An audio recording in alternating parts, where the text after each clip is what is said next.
ঝিনাইদহে মানব পাচার প্রতিরোধে সক্রিয় কর্মী দলের দ্বিমাসিক সমন্বয় সভা অনুষ্ঠিত হয়েছে। আজ বৃহস্পতিবার সকাল 10টায় সৃজনী ফাউন্ডেশনের প্রশিক্ষণ কক্ষে উন্নয়ন সংস্থা রূপান্তরের আয়োজনে এই সভা অনুষ্ঠিত হয়। সুইজারল্যান্ড সরকারের সহায়তায় উইন্ডক ইন্টারন্যাশনালের বাস্তবায়নে আশ্বাস প্রকল্পের আওতায় এই সভায় মানব পাচার প্রতিরোধে আগামী 2 মাসের পরিকল্পনা চূড়ান্ত করা হয়। সঞ্চালনা করেন সিটিআইপি সদস্য সোহানা খাতুন ও ইমন হাসান।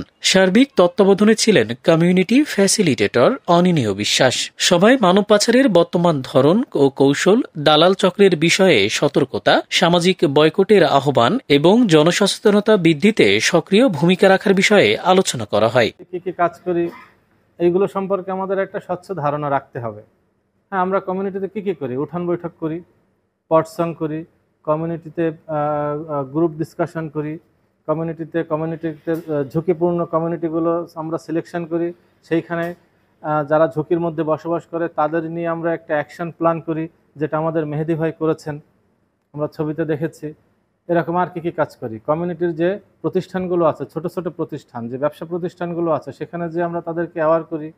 এই কাজগুলোর ভিতর দিয়েই কমিউনিটিকে আমরা সম্পৃক্ত করছি। বিভিন্ন সভা সেমিনার করছি, ইউনিয়ন পরিষদের কোনো প্রোগ্রাম হলে তাদেরকে সেখানে নিয়ে আসছি।